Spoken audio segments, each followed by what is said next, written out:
اعوذ باللہ من الشیطان الرجیم بسم اللہ الرحمن الرحیم۔ خواتین و حضرات السلام علیکم ورحمۃ اللہ وبرکاتہ و مغفرتہ۔ پروگرام احکام شریعت اور فقہ حنفی سے متعلقہ مسائل کے ساتھ آپ کی خدمت میں حاضر ہیں۔ ایک بہن نے کویسچن کیا کہ جب یہ ہم نے عقیدہ سمجھ لیا کہ اللہ تبارک و تعالی اثر قبول کرنے سے پاک و صاف ہے، تو پھر یہ کیوں کہا جاتا ہے کہ رو رو کر دعا کریں؟ دیکھیں، مسئلہ یہ ہے کہ یہ رو رو کر دعا کرنا، یا جیسے نبی کریم صلی اللہ علیہ وسلم نے ارشاد فرمایا کہ تم اگر رو نہیں سکتے تو رونے والوں کی صورت بنا لو، اس طرح کی روایات بھی ہے، روایات ایسی موجود ہیں۔ تو اس میں یہ اس لیے نہیں کہا گیا کہ اللہ تبارک و تعالی اس سے متاثر ہوگا، وہ کسی چیز کا اثر قبول نہیں کرتا۔ اسی وجہ سے آپ دیکھیں غیر مسلمین کو جو نعمتیں اس نے دی ہیں، بظاہر بلکہ اکثر ایسے ہی ہوتا ہے کہ کروڑوں مسلمانوں سے زیادہ ان کو نعمتیں دی گئی ہیں۔ اسی طرح نبی کریم صلی اللہ علیہ وسلم حبیب مصطفیٰ، حبیب خدا صلی اللہ علیہ وسلم 13 سالہ مکی زندگی میں کس قدر اذیت اور تکلیف میں رہے، یہ اللہ کی شان بے نیازی ہے۔ اسی طریقے سے بعض اوقات دو ملکوں کے میچ ہوتے ہیں، پڑوسی ملک ہے، ہمارا ملک ہے، وہاں وہ اپنے حساب سے اپنے لوگوں سے اور اپنے بڑوں سے دعائیں کر رہے ہوتے ہیں اور منتوں کا انتظام کر رہے ہوتے ہیں، جو ہمارے نزدیک صحیح طریقہ نہیں ہے۔ اور ہم اللہ تعالیٰ کی بارگاہ میں ہمارے بہت سارے لوگ جھکے ہوتے ہیں، لیکن بعض اوقات وہ جیت جاتے ہیں اور یہاں ہار ہو جاتی ہے، گویا کہ یہ دعائیں قبول نہیں ہوتی، ادھر کی دعا بظاہر قبول ہوتی نظر آتی ہے۔ تو اللہ کی شان بے نیاز۔ جب یہ جو کہا جاتا ہے کہ جی نماز پڑھو اللہ خوش ہوگا، گناہ نہ کرو اس سے اللہ خوش ہوتا ہے، گناہ کرو گے اللہ ناراض ہوگا، یہ اصل میں اس کے ارادہ ازلی کے بارے میں کہا جاتا ہے۔ مثال کے طور پہ اللہ کا ارادہ ہے کہ جو رو کر گڑ گڑا کر خوش و خضوع کے ساتھ عبادت کرے گا اسے انعام دے گا۔ اب اس کا مطلب ہے کہ اس کا ازلی فیصلہ تھا، اس وقت تو ہم پیدا بھی نہیں ہوئے تھے، ہمارا رونا بھی نہیں تھا، ہمارے چہرے پر بے بسی اور بے چارگی کے آثار جو پیدا ہونے والے تھے وہ ابھی تک مارز وجود میں نہیں آئے تھے۔ تو یہ بس جو ازلی ارادہ ہے کہ جو نماز پڑھے گا میں اس کو انعام دوں گا، جو گناہ کرے گا میں اس کو سزا دوں گا، اسی ارادہ انعام کو ہم خوشی سے تعبیر کر دیتے ہیں، اور جو اللہ کی ظاہر ناراضگی ہے یا عذاب ہے اس کو ہم اللہ کے ناراض ہونے سے تعبیر کر دیتے ہیں۔ اور اسی طریقے سے رو رو کر دعا مانگیں، کیونکہ اللہ کا ارادہ ازلی یہ ہے کہ جو خوش و خضوع کے ساتھ نظر آئے، گڑ گڑاتا ہوا نظر آئے، اپنی ظاہری حالت کو بدل کر اللہ تعالیٰ کی رحمت کو اپنے جانب متوجہ کرتا نظر آئے تو اللہ اس کو زیادہ دے گا یا اس کو عطا فرمائے گا۔ تو اس لیے اب آپ سمجھ گئے ہوں گے کہ یہ وقتی طور پر کسی اثر کو قبول کرنے کا نتیجہ نہیں ہوتا، بلکہ یہ تو پہلے ہے کہ اللہ کے ارادے ہیں کہ کون رو کر دعا کرے گا کون نہیں کرے گا۔ اس لیے دیکھیں بعض اوقات ہم رو رو کے دعائیں کر رہے ہوتے ہیں، قبول نہیں ہوتی، اور ایک آدمی خالی ہاتھ اٹھا کر چہرے پہ ہاتھ پھیرتا ہے، بظاہر اس کی دعا قبول ہو جاتی ہے۔ تو اس لیے اللہ تعالیٰ کوئی اثر قبول نہیں کرتا، صحیح وہ ہے جو یہ عقیدہ بیان ہوا۔ ایک بھائی نے کویسچن کیا کہ ہماری ایک کمپنی ہے جو اپنے پروڈکٹس کے ساتھ گفٹ وغیرہ دیتی ہے، فین وغیرہ گفٹس دیتی ہیں، تو بعض اوقات جو ملازم امپلائی ہوتے ہیں وہ گفٹس پہلے اپنے پاس رکھ لیتے ہیں اور وہ لوگوں تک اس کو پہنچنے نہیں دیتے۔ تو اس طرح امپلائی کا ان گفٹس کو اپنے پاس رکھ لینا کیا حکم رکھتا ہے؟ دیکھیں، یقینی سی بات ہے کہ یہ چوری ہے، یہ حرام ہے، گناہ کبیرہ ہے، یہ اس کمپنی کی مارکیٹ کو خراب کرنا ہے، کیونکہ اگر لوگوں کو پتہ ہے کہ جس کے ساتھ گفٹ ملے گا تو پھر تو وہ بدظن ہو کے بھاگیں گے، اور جس کو نہیں بھی پتہ تو بہرحال جب گفٹ کی آفر ہوتی ہے تو گاہک بڑھتے ہیں، کسٹمرز بڑھتے ہیں، آپ اس کے اوپر خراب کر رہے ہیں۔ اور پھر یہ چوری ہے، دھوکہ ہے، چپ چاپ ایسا کرنا، یہ سب گناہ ہے۔ اگر جس نے بھی اس طریقے سے اپنی کمپنی کی کچھ چیزوں کو اپنے قبضے میں لیا جبکہ کمپنی کی اجازت نہیں تھی، وہ چوری اور دھوکے اور فراڈ کے زمرے میں آتا ہے۔ اللہ کی بارگاہ میں توبہ کریں، فوراً سے پیشتر کمپنی کو پہنچائیں، ورنہ یاد رکھیں یہ تھوڑا سا فین کتنے عرصے چل لے گا؟ اگر آپ نے اور کوئی گفٹ لے کر گھر والوں کو دے بھی دیا، ان کے چہروں پر پھیلی ہوئی مسکراہٹ آپ نے دیکھ بھی لی، تو کتنے عرصے وہ مسکراہٹ قائم رہے گی؟ اس حرام کا جب وبال ہم پر پڑے گا اس وقت پتہ چلے گا کہ یہ ہم نے کیا کر دیا تھا۔ اس لیے اللہ کی بارگاہ میں فوراً سے پیشتر توبہ کریں اور پیسہ واپس دیں۔ ایک بہن نے پوچھا ہے کہ بہت سی عورتیں آج کل آن لائن سوٹس وغیرہ فروخت کر رہی ہیں، بناتی ہیں، پھر آن لائن ان کو سیل کرتی ہیں۔ اب بعض اوقات کہتی ہیں عورتوں کی ڈیمانڈ ہوتی ہے کہ اونچی، یعنی ٹخنوں سے اونچی شلوار، وہ کہتی ہیں آج کل اس کا فیشن ہے، تو اگر اس طرح کی شلواریں آن لائن بیچی جائیں تو کیا اس کی اجازت ہوگی؟ دیکھیں بالکل ہوگی، کیونکہ ٹخنوں سے اونچی شلوار کا استعمال دو طرح سے ہو سکتا ہے۔ ایک یہ کہ عورت پہن کر باہر نکلے جس کی وجہ سے ٹخنوں پر غیر مرد کی نگاہ پڑے ستر کے اوپر، یہ گناہ ہے۔ لیکن یہ بھی پاسبل ہے کہ عورت باہر نہ نکلے، وہ ایسی شلوار اپنے گھر میں پہنے، اپنے شوہر کو دکھانے کے لیے، اپنی تسکین کے لیے، یا گھر میں جیسے خواتین آتی ہیں تو ان کے سامنے پہن کے بیٹھے گی۔ یعنی اس شلوار کا بھی ایک پازیٹیو استعمال بھی ہے اور ایک نیگیٹو یوز بھی ہو سکتا ہے، اور اس کے انجام کے بارے میں بے فکر ہو کے بھی اس کو استعمال کیا جا سکتا ہے۔ جب دونوں پہلو آ گئے تو پھر آپ کے لیے سیل کرنا بالکل جائز ہے، ورنہ تو پستول بیچنا ہی غلط ہوگا۔ اگر کوئی اپنی حفاظت کے لیے رکھ رہا ہے اور ایک اسی ٹٹی سے موبائل چھینتا ہے تو کیا سب جو اسلحہ ڈیلرز ہیں وہ اسلحے کو بند کر دیں؟ کیونکہ بھئی اسلحے کا منفی یوز بھی ہوتا ہے، ایسی چھری کا ہوتا ہے اور دیگر بے شمار چیزیں، گاڑی کا بھی مس یوز ہوتا ہے، بہت سے روبری کے لیے استعمال کرتے ہیں، بہت سے اپنے ویسے استعمال کرتے ہیں۔ تو کیا صرف اس خیال کے پیش نظر کہ اس کو غلط یوز کیا جائے گا، گاڑیاں بنانا یا سیل کرنا بند کر دیا جائے؟ ایسا نہیں ہوتا۔ تو آپ بالکل، کوئی ہماری بہن جو بیچنا چاہتی ہیں بس وہ برائی میں تعاون کی نیت نہ کریں اور وہ سیل کریں، اس میں فی نفسی ہی انشاءاللہ کچھ ایسا مسئلہ نہیں ہوگا۔ ایک کالر ہمارے ساتھ ہیں۔ السلام علیکم۔ وعلیکم السلام ورحمۃ اللہ۔ جی بیٹا بولیں۔ جی موسیٰ، میرا پہلا کوشچن ہے کہ اگر کوئی شخص کوئی کام شروع کرنے سے قبل سنت کی ادائیگی کی نیت کرنا بھول جائے تو کیا وہ کام کرنے کے دوران یا کام کرنے کے بعد سنت کی ادائیگی کی نیت کر سکتا ہے؟ مطلب کیا سنت کی ادائیگی؟ مثلاً جوتے پہننے سے پہلے یا اس طرح کے دیگر جتنے بھی کام ہیں، مطلب نیت نہ کرے سنت کی، ویسے پہن لیا، ٹھیک ہے ٹھیک ہے، چلیں اور بولیں۔ اور اسی طرح اگر وہ نفلی صدقہ کرنے سے پہلے نیت کرنا بھول جائے تو پھر کیا حکم ہوگا؟ وہ اسی میں آگے، اور بولیں۔ جی، اور میرا دوسرا کوشچن ہے کہ اگر نماز کے دوران یا دعا مانگنے کے دوران یا قرآن پاک کی تلاوت کرنے کے دوران کوئی شخص نبی پاک کا نام مبارک سنے تو کیا ان مذکورہ عبادات سے فراغت کے بعد درود پاک پڑھنا اسی طرح واجب ہوگا جیسے عام حالت میں سننے پر پڑھنا واجب ہوتا ہے؟ یعنی خود پڑھا ہے یا کسی نے پڑھا تھا، نمازی نے سن لیا، یوں کسی نے پڑھا اور نمازی نے سن لیا، اسی طرح تلاوت کے دوران؟ ٹھیک ہے۔ اور ایک اور کالر ہے۔ السلام علیکم۔ السلام علیکم۔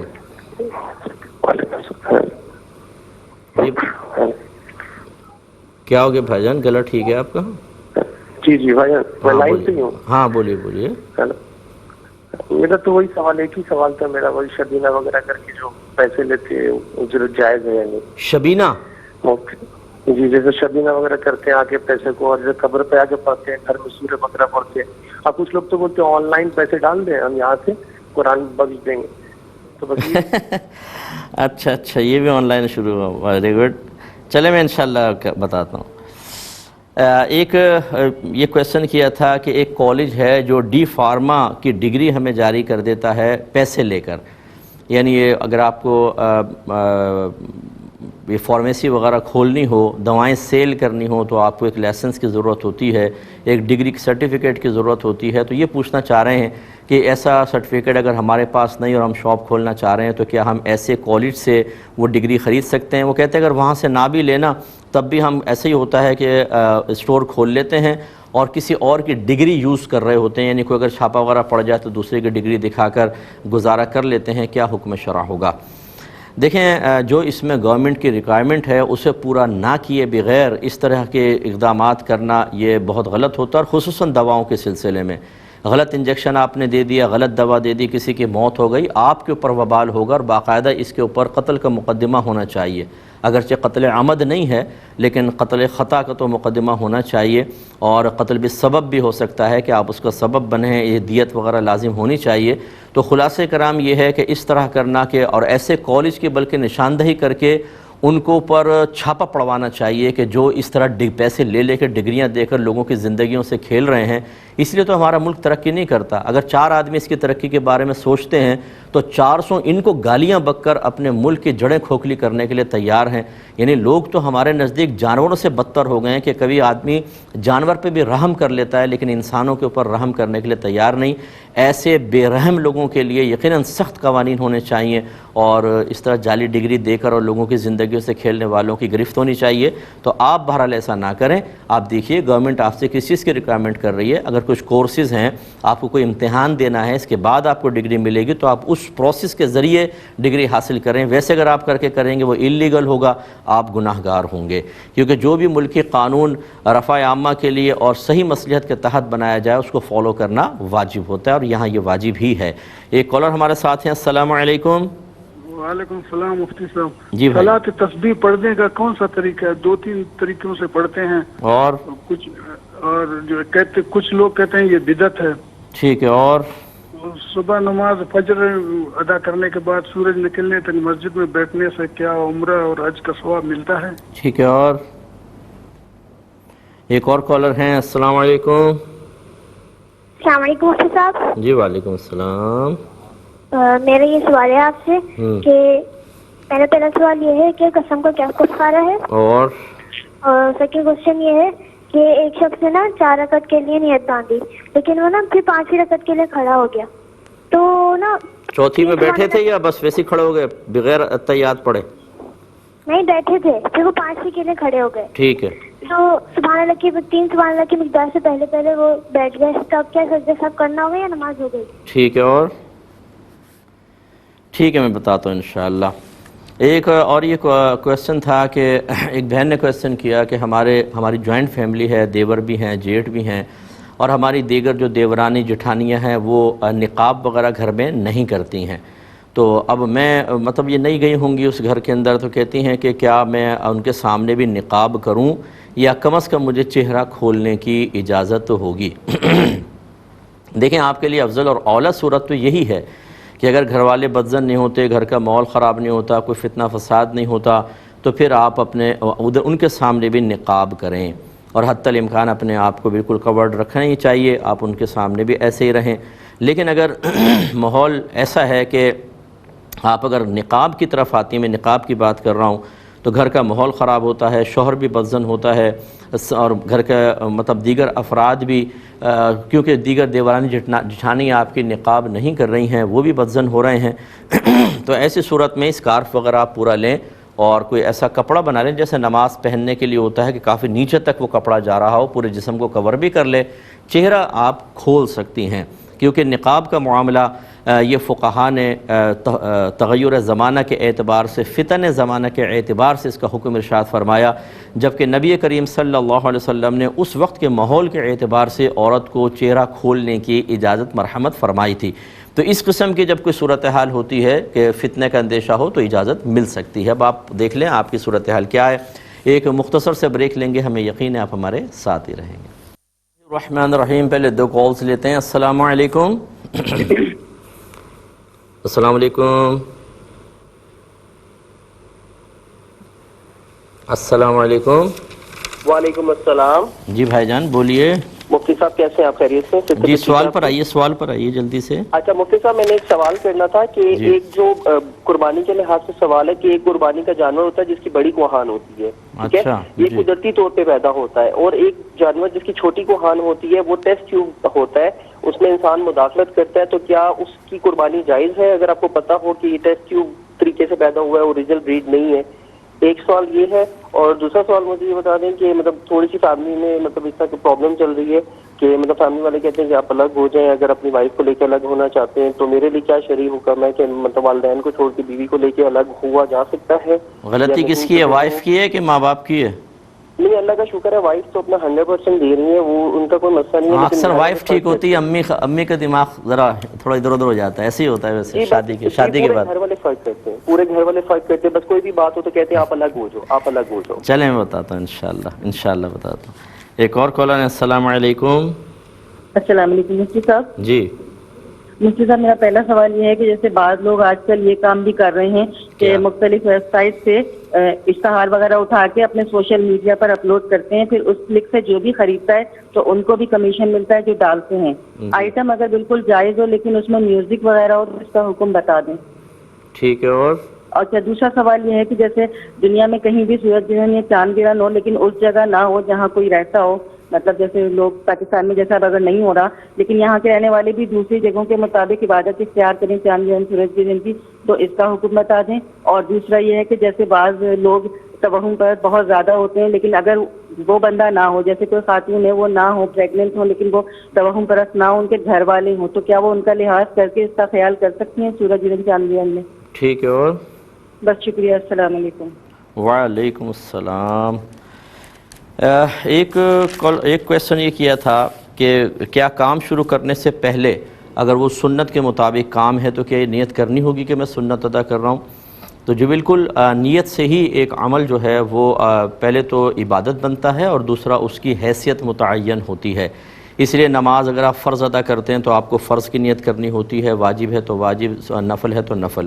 اسی طریقے سے پانی پینا سنت کے مطابق بھی ہو سکتا ہے کہ آپ اس کو سنت کے طریقے سے ادا کر رہے ہیں، اور ویسے بھی ہو سکتا ہے۔ تو بہرحال جو بھی آپ سنت ادا کریں اس وقت نیت کو حاضر کریں۔ جو شخص سنن ادا کرنے کا عادی ہوتا ہے اس کے ذہن میں اگر فرض کرنے بر وقت نہیں بھی ہے تو کہیں نہ کہیں تو ضرور تھا اس کو ابتدا کرتے ہوئے کہ میں یہ سنت پوری کر رہا ہوں، تبھی اس نے اس سنت کو اپنایا ہوتا ہے، تو انشاءاللہ اس کو ثواب ملے گا۔ لیکن جس کو بالکل علم نہیں ہے اور اس نے کوئی بھی عمل اختیار کرتا ہے، وہ سنت کی چاہے سنت عمل کیوں نہ ہو، لیکن چونکہ نہ ابتداءً اس کی نیت تھی نہ بقاً اس کی نیت ہے، تو بہرحال سنت کی ادائیگی کا ثواب اس کو حاصل نہیں ہوگا۔ یہ کہ کہتے ہیں اگر کوئی نماز پڑھ رہا ہے اور کسی نے نبی کریم صلی اللہ علیہ وسلم کا نام لیا تو حکم شرع تو یہ ہوتا ہے کہ فوراً نام سن کر سرکار کو نام اقدس سن کر درود پاک پڑھنا واجب ہوتا ہے، تو نمازی کے ابھی تو نہیں کر سکتا، بعد میں کرے؟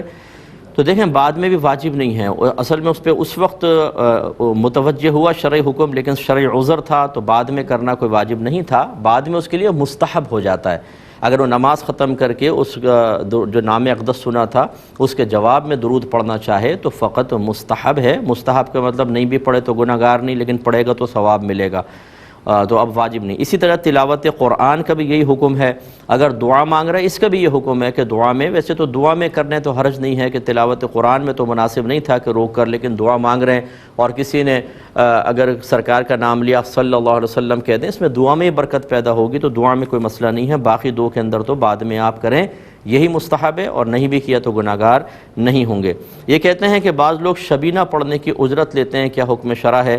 دیکھیں ایسے طاعت پر جب اجرت لیں گے اور شبینہ وہ اس ضرورت میں نہیں آتا کہ جس کے تحت فقہاء نے بعض چیزوں پر اجارے کو یا سیلری لینے کو جائز رکھا ہے، جیسے مثال کے طور پہ امامت کی اجرت ہے، ٹیچر ہے، کوئی اسلامک ٹیچر ہے، اسی طرح کوئی بچوں کو قرآن مجید پڑھا رہے ہیں قاری صاحب، تو یہ ضرورت کے اندر آتے ہیں، کیونکہ اگر اس کی سیلری مقرر نہ کریں تو لازم بات ہے کہ پھر کون بیچارہ امام اپنا وقت دے سکتا ہے، وہ معاشی مسئلے میں لگ جائے گا اور مسجدیں ویران ہوں گی، کوئی ذمہ دار ہوگا ہی نہیں۔ یہاں اجازت ہے، شبینہ ایسی کوئی ضرورت نہیں ہے۔ اگر آپ نے شبینہ پڑھوایا اور حافظ کو پیسے دیے، رکھوانا بھی گناہ، حافظ کا پیسہ لینا بھی گناہ۔ اسی طریقے سے بعض لوگ قبور کے اوپر حفاظ کو بٹھا دیتے ہیں کہ آپ قرآن پڑھیں، ہم آپ کو اتنا پیسہ دے دیں گے۔ اگر پہلے اجرت طے کی ہے یا معروفی ہے کہ یہاں بٹھاتے ہیں 4 گھنٹے اور پھر اتنا پیسہ دیتے ہیں، دونوں صورتوں میں میت کو بالکل ثواب نہیں ملے گا، اور یہ بدعت ہے۔ یہ شبینے کی اجرت لینا یہ بھی بدعت ہے اور یہ بھی بدعت ہے، اور بدعت سیئہ ہے، اس میں دونوں گناہ گار ہوں گے۔ ایسے قاری کا کوئی فائدہ نہیں ہے قبروں پہ بیٹھ کر قرآن پڑھنا پیسے لینے کے لیے، یہ کوئی شریعت سے اس کا کوئی تعلق نہیں ہے۔ اسی طریقے سے انہوں نے کہا کہ بعض اوقات آن لائن وہ کہتے ہیں پیسے یہاں ٹرانسفر کر دیں ہم پڑھ دیں گے، ان کو تو بالکل نہ کریں، کیونکہ کوئی بھروسہ نہیں ہے کہ جو مطلب یہ کہ بالکل شریعت کا لحاظ نہیں کر رہے تو ان پہ کیا بھروسہ کہ پڑھیں گے بھی نہیں پڑھیں گے، اس لیے اس طرح نہ کریں۔ آپ اس سے میرا مشورہ یہ خود پڑھیں، چاہے سورہ اخلاص پڑھیں، 3 دفعہ سورہ اخلاص پڑھ کر اپنے گھر والوں کے ایصال ثواب کریں، بحکم حدیث پورے ایک قرآن کا ثواب ملے گا۔ کیوں دوسروں پہ بھروسہ کرتے ہیں، اپنے گھر والوں کے لیے خود کریں۔ ایک کالر ہمارے ساتھ ہیں، السلام علیکم۔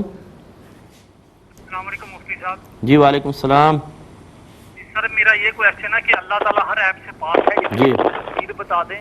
جی اور اللہ تعالیٰ ہر ایپ سے پاک ہے، سر جی اس کی تفسیر بتا دیجیے۔ یہ واضح بات ہے، اور کوئی کویشچن کریں، جلدی کریں بیٹا جلدی کرو، دوسرا کویشچن کریں۔ ایک اور کالر ہیں، السلام علیکم۔ ونڈوز 10 کا فری ورژن کیا کریک ورژن یوز کر سکتے ہیں؟ اور بس اسی بارے میں پوچھنا جی میں عرض کرتا ہوں انشاءاللہ۔ ایک یہ کویشچن کیا کہ صلاۃ التسبیح پڑھنے کے کئی طریقے ہیں، کون سا طریقہ اختیار کیا جائے؟ دیکھیں جو بھی آپ کے طریقے لکھے ہوئے ہیں نا، ان طریقوں کو آپ اختیار کر لیں، یہ کتب میں لکھے ہوتے ہیں، مختلف طریقے منقول ہیں، تو جو آپ دیکھ رہے ہیں اس کو آپ بالکل پڑھ لیں۔ اس کو بدعت کہنا کیسا ہے کہ یہ بدعت ہے؟ دیکھیں حدیثوں کے اندر آیا ہے، چاہے وہ بعضوں کے نزدیک ضعیف حدیثیں ہوں لیکن وہ موضوع حدیثیں نہیں ہیں، یہ حدیثوں میں آیا ہے۔ اور باقاعدہ یہ یاد رکھیں کہ جب کوئی چیز مسلمانوں میں بہت زیادہ رائج ہو جائے، عوام اور خواص اس کو استعمال کر رہے ہوں، خواص سے مراد علماء ہیں کہ علماء بھی اس عمل کو اختیار کیے ہوئے ہوں، تو جو بھی صاحب علم حضرات مجھے سن رہے ہیں، چاہے کسی بھی مکتب فکر سے آپ کا تعلق ہو، جب یہ لفظ ساتھ لکھ دیا جاتا ہے علیہ عمل الامہ، کہ اس پر امت کا عمل ہے، تو وہ بڑی چیز تقویت پا جاتی ہے، چاہے کسی کمزور دلیل سے ثابت ہو، لیکن امت کا کسی چیز کو اختیار کر لینا جبکہ اس میں خواص بھی شامل ہوں، اس چیز کو بہت زیادہ تقویت دے دیتا ہے۔ اس کو بدعت کہہ کے لوگوں کو متنفر کرنے کی کوشش وہی کرے گا جو مزاج شرع سے ناواقف ہوگا۔ اگر کوئی بھائی اس بات سے میری برا محسوس کر رہے ہیں تو پھر آئیے ہم گفتگو کر لیتے ہیں، میں آپ کو سمجھا دیتا ہوں، دلائل دے دیتا ہوں اس کے اوپر، کیونکہ یہاں دلائل کا ٹائم نہیں کہ جب لوگوں میں کوئی چیز عام ہو جاتی ہے اور اس کا ماخذ مرجع، اس کا منبع جو ہے وہ کوئی حدیث ہی ہے، چاہے وہ آپ کے نزدیک ضعیف ہے، لیکن جب امت عمل کرنے لگ جائے تو بس پھر اس کو رائج رہنے دیں۔ کوئی گناہ تو نہیں کر رہے، کوئی خطا تو نہیں کر رہے، کوئی حرام کام تو نہیں کر رہے، نماز میں ہی آ رہے ہیں نہ کھڑے ہو رہے ہیں۔ باقی اگر آپ یہ کہیں جی نفل پڑھے جاتے ہیں اور یہ جماعت سے پڑھے جاتے ہیں، اس کا جواب بھی یہ ہے کہ ایک وقت تھا کہ فقہاء نے نفل کی جماعت کو صرف اس لیے منع کیا تھا کہ اس زمانے میں فرض جماعت کی یا واجب جماعت کی بہت ہی رغبت تھی، ہو سکتا تھا کہ نفل جماعت اس رغبت میں قلت کا سبب بن جائے۔ جب انہوں نے اب اس دور کے اندر جب دیکھا کہ لوگ نمازوں کے لیے حاضر نہیں ہو رہے تو فقہاء نے اجازت دی ہے کہ آپ نفل کی جماعت قائم کر سکتے ہیں، اور ہم بعض لوگ ایسے جو ہم بھی اس میں شامل ہیں یہ مشورہ دیتے ہیں کہ جب اس قسم کی کوئی آپ رکھیں گے، اعلان کیا آپ نے صلاۃ و تسبیح با جماعت ہوگی، لوگ بہت زیادہ آئیں گے جوگ در جوگ، اس کے بعد ایک درس قرآن ضرور رکھیں، ایک بہترین نہ تلے الفاظ میں، نہ بہت طویل نہ بہت مختصر بیان کرنے والے کسی عالم کا انتخاب کریں جو لوگوں کو فرائض کی طرف بلائے، انہیں گناہوں سے بچنے کی ترغیب دے، انہیں فرض علوم کی طرف بلائے، انہیں عقائد سکھائے کہ کس طریقے سے ہمیں اپنے بنیادی عقائد سیکھنے ہیں تاکہ لوگوں کا یہاں پر حاضر ہونا بہت بہترین نتیجہ دکھائے۔ اس اعلیٰ حضرت نے خود لکھا ہے کہ جو نفل کی جماعت سے روکے گا، یعنی نفل کی جماعت وہ کہتے ہیں زیادہ مکروہ تنزیہی ہے، اور اگر لوگ مکروہ تنزیہی فعل سے دین کی طرف مائل ہو رہے ہوں تو اس سے وہی روکے گا جو شریعت کے معاملے میں جاہل ہوگا، ناواقف ہوگا۔ اب اس سے خود فیصلہ کر لیں آپ کس میں شامل ہیں۔ ایک یہ کہتے ہیں کہ دیر سے آنکھ کھلی، ٹائم بہت ہی کلوز تھا، تو کیا ہم پہلے سنت پڑھیں پھر فرض پڑھیں؟ اور ایسا اگر ہو کہ ہم سنت شروع کر دیں اور ابھی فرض پڑھ رہے تھے کہ ٹائم ختم ہو گیا، جس کی علامت وہ کہتے ہیں یہ ہے کہ ہماری قریبی مسجد میں اعلان ہوتا ہے کہ فجر کا وقت ختم ہو گیا، اب نماز نہ پڑھیں، وہ اعلان شروع ہو گیا، تو کیا حکم شرع ہوگا؟ دیکھیں جب بہت ہی زیادہ وقت قلیل ہو تو پھر اس طرح خوف اگر ہے کہ سنت کی ادائیگی میں فرائض نکل جائیں گے تو سنت ادا کرنا ہی گناہ ہے، اب یہ کوئی ثواب نہیں ہے، اب یہ گناہ ہے، آپ کو سنت چھوڑ دینی چاہیے تھی، آپ ڈائریکٹ فرض پڑھتے۔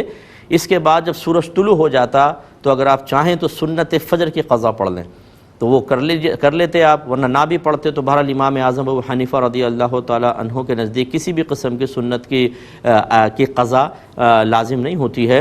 امام محمد فرماتے ہیں کہ اگر زوال کے وقت سے پہلے پڑھ لیں تو بہتر ہے، کیونکہ فجر کی سنتوں کی بڑی تلقین آئی ہے، لیکن آپ نے اگر یوں کیا کہ آپ نے سنت پڑھی اور فرض نکل گیا آپ کا تو آپ شدید گناہگار ہوئے۔ اللہ تبارک و تعالیٰ کی بارگاہ میں توبہ کریں۔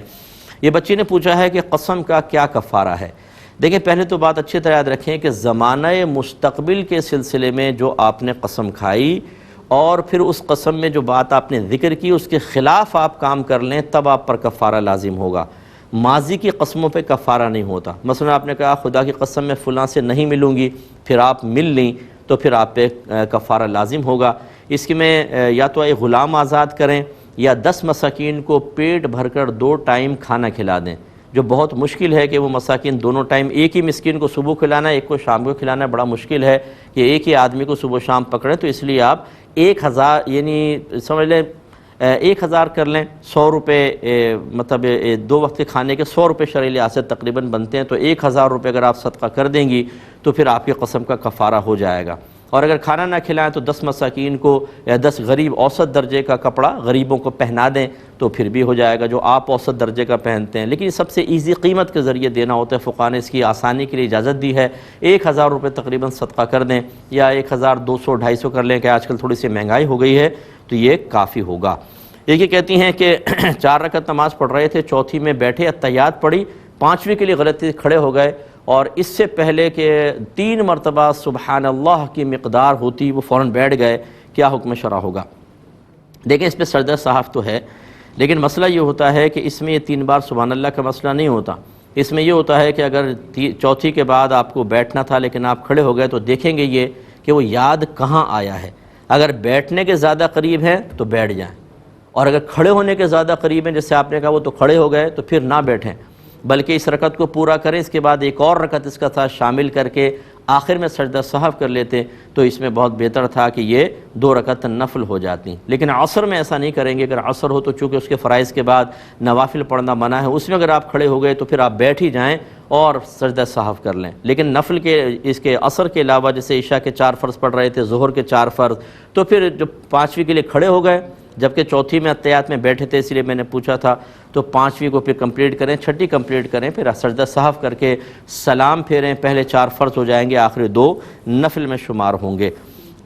ایک مختصر سا بریک لیں گے، ہمیں یقین ہے آپ ہمارے ساتھ ہی رہیں گے۔ بسم اللہ الرحمن الرحیم۔ ایک بھائی نے کویسچن کیا تھا کہ اگر کوئی فجر ادا کر کے اپنی اسی جگہ پر بیٹھا رہے حتیٰ کہ سورج نکل آئے، تو انہوں نے سنا ہے کہ حج اور عمرے کا ثواب حاصل ہوتا ہے، کیا حکم شرع ہے؟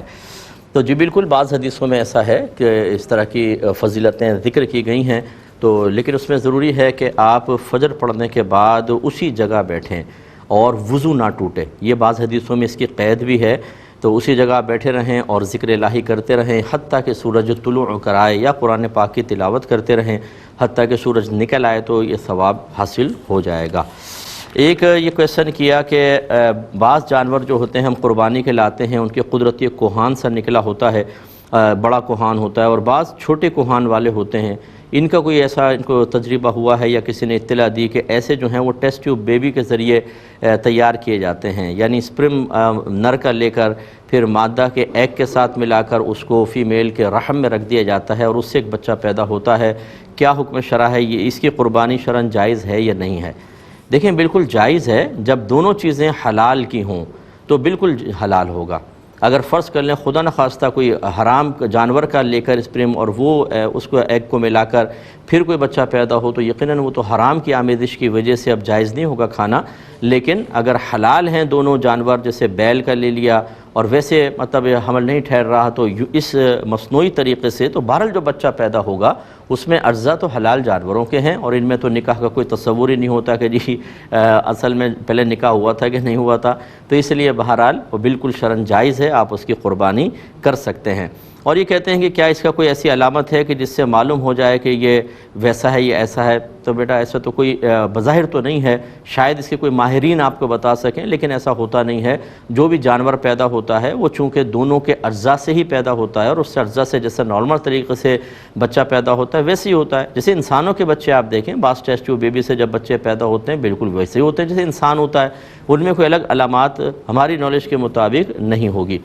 یہ کہتے ہیں کہ میری گھر والے بار بار کہہ رہے ہیں کہ اپنی وائف کو لے کر علیحدہ ہو جاؤ، تو کیا حکم شرع ہے؟ اور جب میں نے تھوڑا بہت محبت سے مزاح کرنے کی کوشش کی، انہوں نے کہا کہ نہیں میری وائف کا کوئی قصور نہیں ہوتا، عموماً ان سب کا ہی قصور ہوتا ہے۔ دیکھیں مسئلہ یہ ہے قصور ہوتا ہے اور قصور نظر نہیں آتا، اس میں زمین آسمان کا فرق ہے۔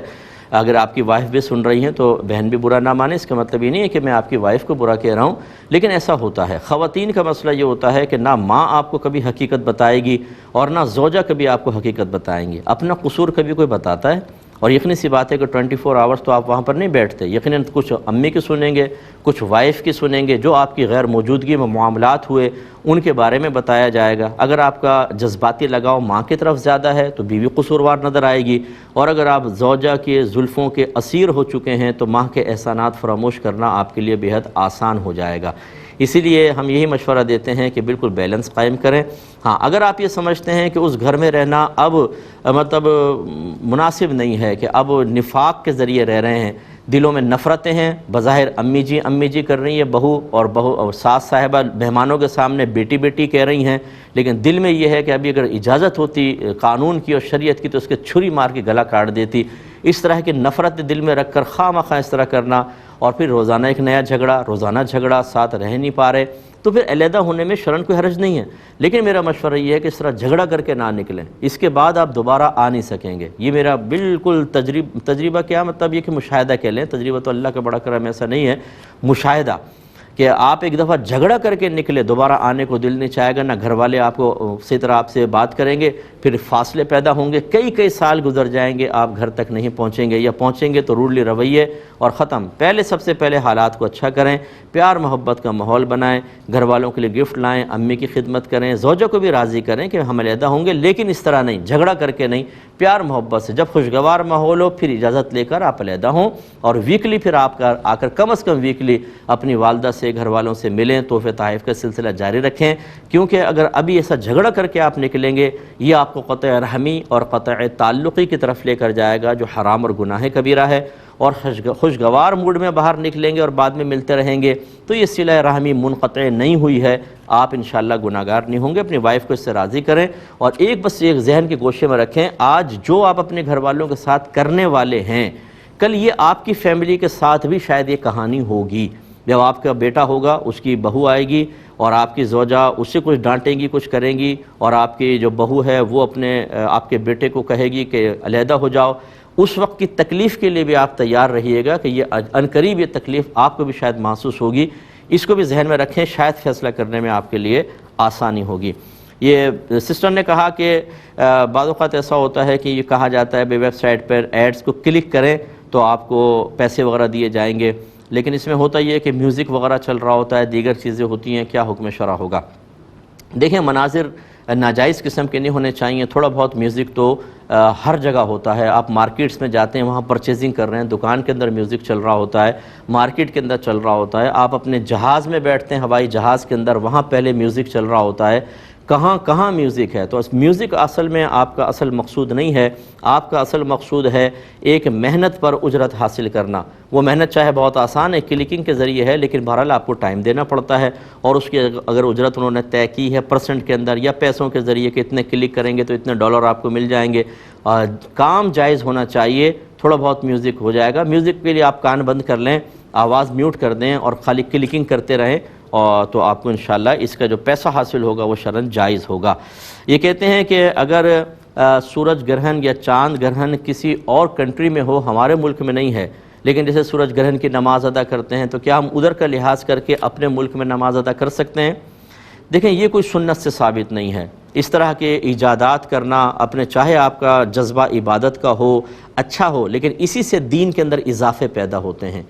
ہمارے نبی کریم صلی اللہ علیہ وسلم نے جو تصور دیا ہے وہ اپنے علاقے میں, اپنے کنٹری میں جب سورج گرہن یا چاند گرہن ہے تو اس میں ذکر الہی یا نماز کی ترغیب ہے. ورنہ تو کیا نبی کریم صلی اللہ علیہ وسلم کے دور میں اور جگہوں پر سورج گرہن چاند گرہن نہیں ہو رہا ہوگا, لیکن نبی کریم نے کبھی نہیں دی. جب وہاں پر ہوا تب سرکار نے نماز وغیرہ یا دعا کے لیے صحابہ کرام کو بلایا ہے. اس لیے اس طرح کی چیزیں ایجاد نہ کریں.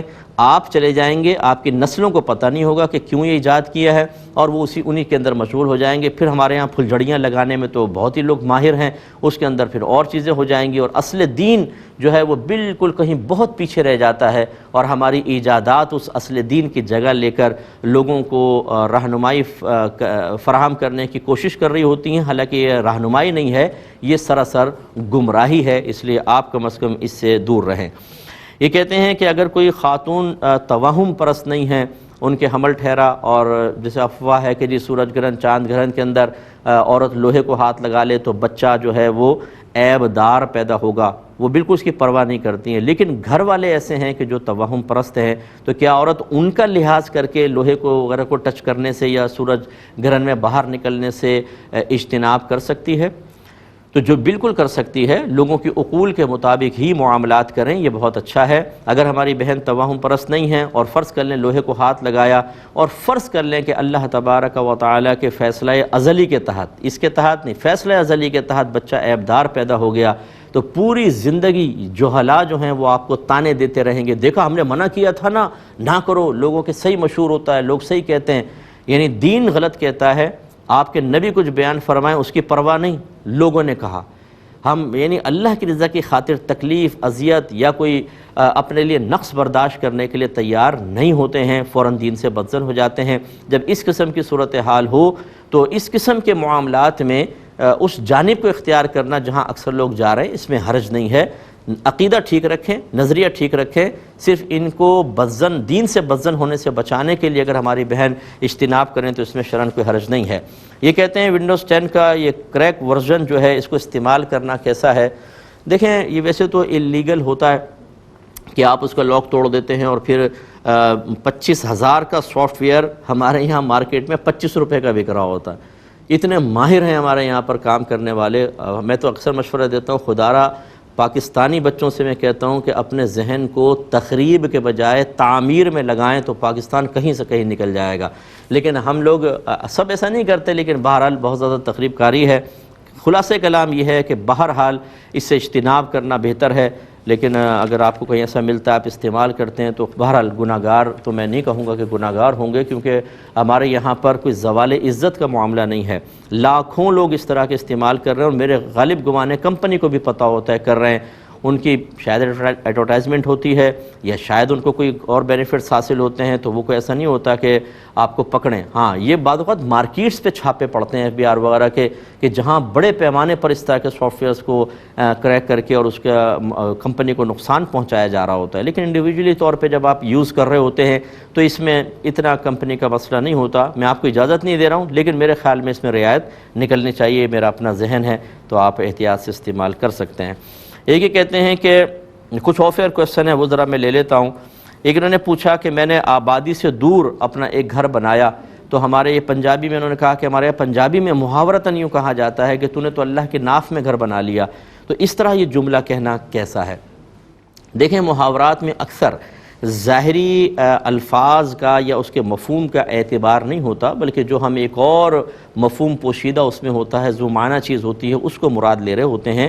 لیکن جب اللہ تبارک و تعالیٰ، اس کے رسول کریم، دین اسلام، قرآن یا فرشتے یا آخرت، ان کے بارے میں جب آپ کلام کریں تو ہماری شریعت صرف ظاہر کا اعتبار کرے گی، پھر یہ نہیں کہ آپ کیا مراد لے رہے ہیں، کیونکہ اگر ہم ظاہر کا اعتبار نہ کریں تو پھر تو لوگ بہت سارے زمانی چیزیں بنا کے اللہ کا مذاق اڑائیں، رسول کا مذاق اڑائیں، قرآن کا مذاق اڑائیں، اور جب کوئی گرفت کرے کہ نہیں ہمارا یہ مقصد نہیں ہے، ہم نے تو محاورہ بولا، یہ مقصد ہے۔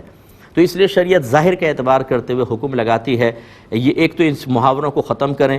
ان کے ایجاد کرنے والے کوئی اولیاء نہیں تھے، وہ پپو پان والا، ٹیٹا دودھ والا، اس قسم کے لوگ ہوتے ہیں، کبھی ایک جگہ سے نکلا، کوئی ڈرامے کے اندر اکثر ایسا ہوتا ہے، ڈراموں میں، فلموں میں ایک جملہ بول دیا جاتا ہے، وہ معروف ہو جاتا ہے اور پوری دنیا میں عام ہو جاتا ہے، بعد میں وہی ضرب المثل بن گیا۔ ہر مثال کے ساتھ ایسا نہیں ہے، ہر محاورے کے ساتھ ایسا نہیں ہے، لیکن بہت سوں کے ساتھ ایسا ہوتا ہے۔ خلاصہ کلام یہ ہے کہ یہ بالکل غلط ہے، ایسا نہ کریں، اللہ تعالیٰ کی بارگاہ میں توبہ کریں۔ اور میں یہ نہیں کہتا ہوں کہ کفر ہو گیا، لیکن میں یہ ضرور کہوں گا احتیاطاً ایسے شخص کو تجدید ایمان اور تجدید نکاح کرنا چاہیے۔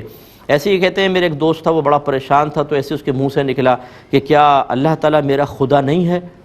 یعنی اس کا کہنے کا مطلب یہ تھا کہ سب پہ رحم کر رہا ہے، میرے ساتھ کیوں نہیں؟ تو یہ بھی ایک طریقے سے اس میں اعتراض پوشیدہ ہے۔ پریشانی کے اندر اپنے آپ کو کنٹرول کرنا، یہی تو کمال ہے۔ اپنے دوست کو کہیں کہ دیکھیں آپ کو بہت ساری چیزیں اللہ تبارک و تعالیٰ نے بغیر طلب کیے دی ہیں، اس وقت وہ خدا پیارا لگتا ہے، اور جب وہ اپنی حکمت بالغہ سے کوئی چیز لے لے یا محروم کر دے اس وقت اجنبیت پیدا ہوتی ہے۔ اللہ کی بارگاہ میں توبہ کریں اور احتیاطاً تجدید ایمان، تجدید نکاح کریں۔